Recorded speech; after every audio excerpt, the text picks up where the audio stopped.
Alabama is a finalist.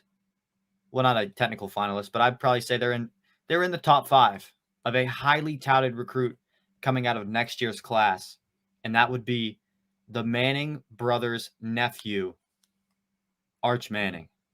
Where do you believe Arch Manning is going to play his college ball?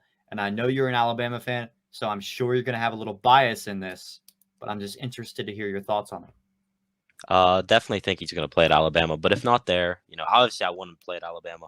Great, there's so much talent in Arch Manning. Great ball player, huge arm, great stride. Honestly, it reminds me a little bit of Trevor Lawrence in the way he plays, especially with the height, a little lanky. But he's Sneaky definitely athletic. Sneaky he athletic. is. He is. I watched a Easy. highlight of him run like an 80-yard run. I mean, just straight bullet down the field. Nobody could catch him. And was chalking people. Don't forget. Yeah, yeah. Don't But forget. if not Alabama, man, I could definitely see Tennessee. Following in his uncle's footsteps.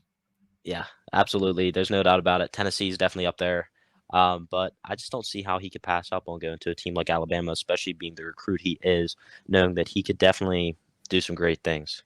John here said what I'm one of the places that I think he could end up is the place that John here said, Ole Miss. Completely agree with that one too. Because that is also family, where man. It's family. That's where Eli played. That's where his grandfather Arch played. But I do think he will be in the SEC because it's different down here, because it really is different in the SEC. Now, you got to also look at who the coach is. I don't think that the Mannings are in love with certain coaches. I don't know how they feel about Lane Kiffin. But Lane Kiffin, who could have left Ole Miss this year, last year, he could have any job in the country really if he wanted it. He's for some reason staying at Ole Miss, and I'd assume he thinks he has a shot at Arch Manning. I could see Alabama because it's very interesting. Eli Manning has a show on ESPN Plus called Peyton's Places, carbon copy of Peyton Manning's show, Peyton's Places, although Eli's is about the historic places and historic people in college football. And it almost feels like he's doing this show, taking tours, learning about these coaches to kind of help Arch in his decision, possibly, on where he might pick college ball. He recently just had a USC episode. One of his first episodes ever was with Nick Saban. I expect him to play in the SEC, but I wouldn't be shocked to see him land at a place outside of the SEC that has a well-renowned coach like Dabo Swinney or Lincoln Riley or maybe even Jim Harbaugh at Michigan.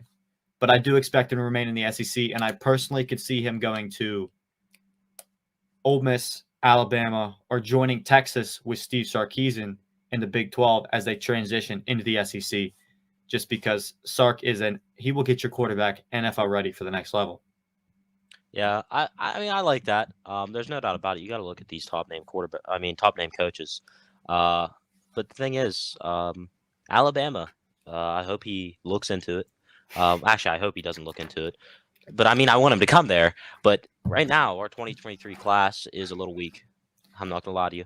Well, but we'll step it up. It's slow. It's slow recruiting season. It's Alabama. They'll do just fine. But the thing about that is, if he comes there, I think he would start as a true freshman. So you would go from Tua Tagovailoa, well, technically Jalen Hurts to Tua to Mac Jones to Bryce Young, who's also going to be a first-round draft pick, then to Arch Manning. What people always talk about Bama quarterbacks being like bad at the next level. Mac's good, Jalen's good, Tua's good, Bryce is going to be good, and Arch is. I'm going to assume he's coming from the Manning family. He's going to be a franchise guy for somebody. So that would be a run of quarterbacks that I don't think any other team in college football could take pride in and say, I'm more proud of that, because that is something that would just be a wild run of quarterbacks that you would have as a Bama fan. It's not fair, but y'all are the most winning school, the biggest school, and you're going to continue to be successful until Nick Saban's no longer there.